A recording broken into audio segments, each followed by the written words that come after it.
नमस्कार दोस्तों। एथिक्स पर चल रही वीडियोस की इस सीरीज में आपका स्वागत है।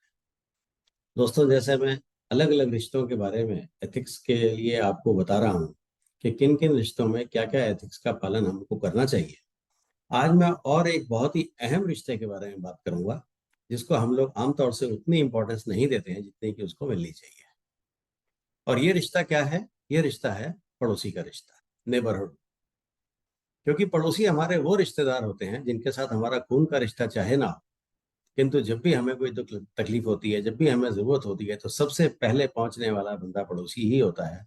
क्योंकि डिस्टेंस को अगर देखा जाए तो सबसे नजदीक वही होता है। फिजिकल डिस्टेंस तो नजदीक होती ही है, लेकिन अगर हम इसे मानसिक निकटता के रूप में भी अगर हम ले लें और वैसे संबंध बना लें कि हम मेंटली भी उसके बहुत करीब हो जाएं, तो फिर तो बात ही क्या है। हमारी हर दुख हर परेशानी में हमारे पड़ोसी हमारे साथ खड़े रहेंगे। इसलिए इसके लिए भी हमें कुछ एथिक्स की जरूरत होती है, वो मैं आज आपसे डिस्कस करूँ। दोस्तों, रिश्तों में कड़वाहट कब आती है? जब हम दूसरे के एरिया में इंटरफियर करते हैं, जब हमारी वजह से उसको परेशानी हो रही होती है। हम ऐसा कोई काम ना करें जिससे कि हमारे पड़ोसी को परेशानी हो। जैसे कि ऊंची आवाज में हम अपने घर में टीवी या म्यूजिक सिस्टम ना चलाएं। हम अपने घर में अपने बच्चों के साथ ऊंची आवाज में धमाल चौकड़ी ना मचाएं, खेलें कूदें नहीं, शोर शराबा ना करें। जब हमारे गेस्ट आए हुए हों तो हम इतनी ऊंची आवाजों में बातें या हंसी मजाक ना करें जो हमारे पड़ोसियों को दिक्कत हो। हम उनके एरिया में अपनी गाड़ियां पार्क ना करें। हम उनके एरिया में पानी ना बहाएं। हम उनके एरिया में किसी भी तरह की कोई गंदगी ना फैलाएं।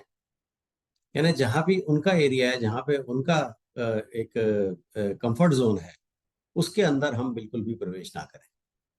और हमारी कोशिश ये रहे कि हम उनकी मदद करें। अगर उनके घर कोई आया है और आपसे पूछ लेता है कि वो ताला लगा हुआ है कहाँ पर है, तो आप उनसे पूरे कर्टसी के साथ, पूरे शिष्टाचार के साथ पेश आएं और उनको बताएं। पड़ोसियों को फोन करके बताएं कि आपके घर में ये साहब आए हुए हैं। अगर वो कहें तो उनको मदद करें और उस आने वाले मेहमान का स्वागत सत्कार भी करें तो बहुत अच्छा होगा। पड़ोसी अगर बीमार हैं उनका हालचाल पूछने के लिए जाएं। अगर वो अकेले रहते हैं तो उनको खाना या चाय, जो भी आप दे सकते हैं उस तरह की मदद उनको करें। अगर उनको कभी कोई तकलीफ है, कहीं जाना है, उनके बच्चे को स्कूल छोड़ना है, कुछ करना है, तो आप पहल करें अपनी तरफ से, उनके बच्चे को स्कूल छोड़ाएं। अगर उनके सामने कोई संकट है, वो नहीं जा सकते हैं और आपकी मदद की उन्हें आवश्यकता है, तो जरूर उनकी मदद करें।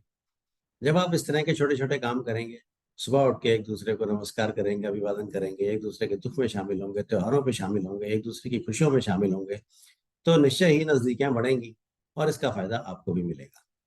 तो ये कुछ एथिक्स हैं जो पड़ोसियों के लिए बहुत जरूरी हैं। दोस्तों, इनका ख्याल रखें और जीवन का लुत्फ उठाएं। मुझसे जुड़ने के लिए आपका बहुत बहुत शुक्रिया।